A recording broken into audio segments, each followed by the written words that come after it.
नमस्कार, स्वागत है सीटेट परीक्षा 2021 में जो 31 जनवरी को होने वाली है। और आज हम लोग कर रहे हैं पर्यावरण अध्ययन की क्लास मतलब ईवीएस।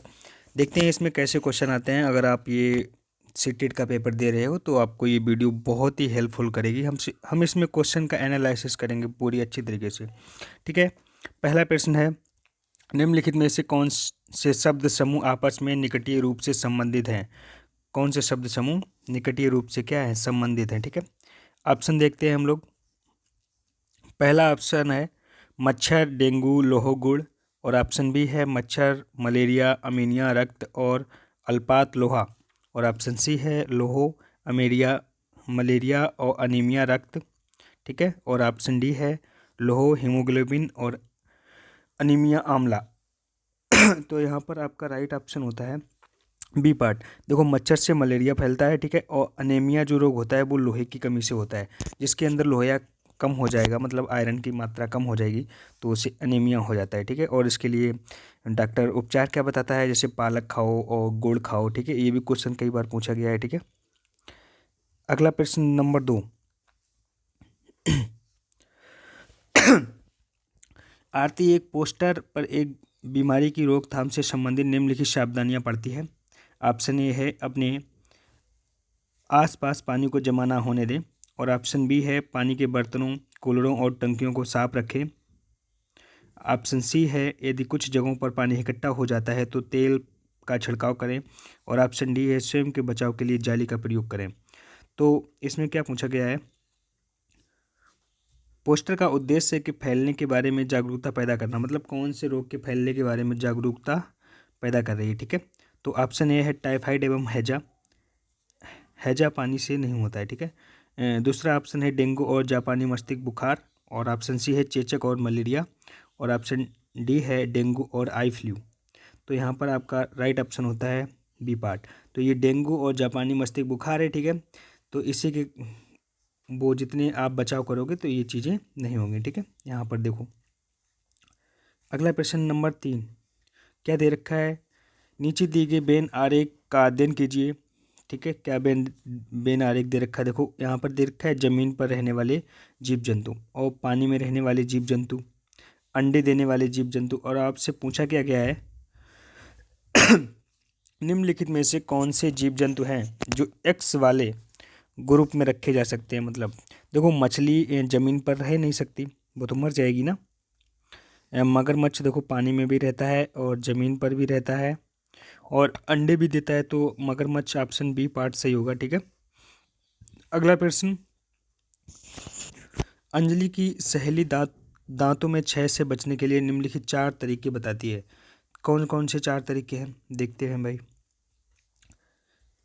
दिन में 2 बार ब्रश करें। ऑप्शन बी है इनेमिल कम हो ना हो इसके लिए ब्रेसिज पहने। और ऑप्शन सी है मिठाई, चॉकलेट और कार्बन डाइऑक्साइड युक्त पेय पदार्थ ना लें। और ऑप्शन डी है हर खाने के बाद कुल्ला करें। अंजलि को उपयुक्त तरीकों में से किसका अनुपालन करना चाहिए।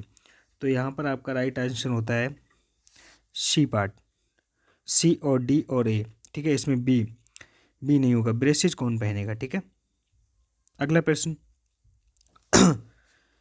के लिए मछली घर एक्वेरियम में हवा वाला पंप रखा जाता है। मछली घर की शोभा बढ़ाने के लिए, पहला ऑप्शन।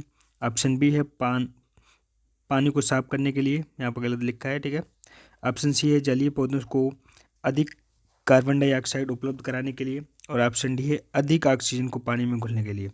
तो यहाँ पर आपका राइट ऑप्शन होता है डी पार्ट, क्योंकि मछली घर में जो हम पंप रखते हैं ना पानी वाला, वो अधिक ऑक्सीजन को पानी में घुलने के लिए रखते हैं। ठीक है, अगला प्रश्न है,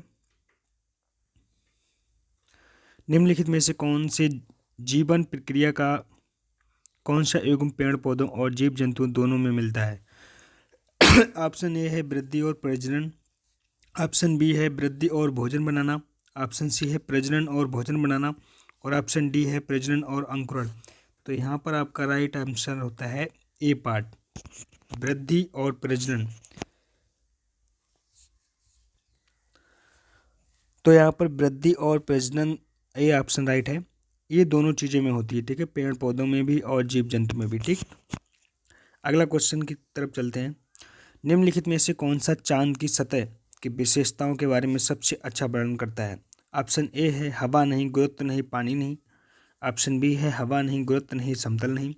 और ऑप्शन सी है पानी नहीं, पर्याप्त नहीं, ऊंचे पहाड़ नहीं। और ऑप्शन डी है पानी नहीं, गहरे गड्ढे हैं, ऊंचे पहाड़ हैं। तो इनके बारे में दिया गया है कौन सा ऑप्शन सही है। तो यहाँ पर ऑप्शन डी है, देखो पानी तो है ही नहीं, गहरे गड्ढे हैं और ऊंचे पहाड़ भी हैं। ठीक है, अगला प्रश्न, जब एक मछली को पहले से उबले लेकिन कमरे के तापमान पर ठंडे किए हुए पानी से भरे एक्वेरियम में डाला जाता है तो वह मर जाती है। ऐसा इसलिए होता है क्योंकि मछली घर में क्या होता है? ऑप्शन ए पार्ट है खनिज रहित है। और ऑप्शन बी है मछली के तैरने के योग्य नहीं। और ऑप्शन सी है ऑक्सीजन रहित है। और ऑप्शन डी है मछली द्वारा पीने के योग्य नहीं। तो यहाँ पर आपका राइट आंसर होता है ए पार्ट, क्योंकि जब हम पानी को उबालेंगे ना, इसके बाद ठंडा करेंगे तो जो भी उसमें खनिज पदार्थ होंगे वो नष्ट हो जाते हैं। ठीक है, अगले प्रश्न की तरफ। रेखा की माँ के लिए रोजाना तालाब के लिए पानी में फिटकरी डालती है। रेखा की जो माँ है वो किसके लिए मतलब रोजाना तालाब से पानी लाती है और उसमें फिटकरी डालती है? ऑप्शन ए है यहाँ पर पानी में मौजूद कीटाणुओं को खत्म करने के लिए। और ऑप्शन बी है पानी को रंगीन करने के लिए। और ऑप्शन सी है हल्के निलंबित अपद्रव्यों को अपसादित करने के लिए। और ऑप्शन डी है कठोर जल को मृदु जल में बदलने के लिए। तो यहाँ पर आपका राइट आंसर होता है सी पार्ट। वो क्या करती है, हल्के निलंबित अपद्रव्य होते हैं उनको क्या कर देती है, अपशासित कर देती है। ठीक है, अगला प्रश्न, रेत और नमक के मिश्रण को पृथक करने के लिए प्रक्रियाओं के निम्नलिखित 4 क्रमों से इसका उपयोग किया जाना चाहिए? पहला ऑप्शन है अपसादन, निस्तारण और निस्यंदन और वाष्पन। तो आपको बताना है कौन सा सही होगा। तो यहाँ पर मैं आपको बता देता हूँ पहला ही ऑप्शन सही होगा। पहले अपसादन करेंगे, फिर निस्तारण होगा, ठीक है, फिर निस्यंदन होगा, बाद में वाष्पन होगा। ठीक है, रेत और नमक को मिश्रण को अलग अलग करने के लिए। ठीक है, अगला प्रश्न, भूतल्कों को प्रायः मांसपेशियां और बॉडी बनाने के लिए आवश्यकता होती है। इस उद्देश्य के लिए उन्हें कौन सा आहार लेने का भरपूर है मतलब? तो यहाँ पर क्या आंसर होगा? ऑप्शन ए है विटामिन होगा, प्रोटीन होगा, ऑप्शन सी कार्बोहाइड्रेट और ऑप्शन डी है वसा। तो यहाँ पर आपका राइट आंसर होता है बी पार्ट, प्रोटीन। ठीक है, जितने जो बॉडी बिल्डर लोग वगैरह होते हैं वो क्या करते हैं, सबसे ज़्यादा प्रोटीन लेते हैं। ठीक है, अगला प्रश्न है,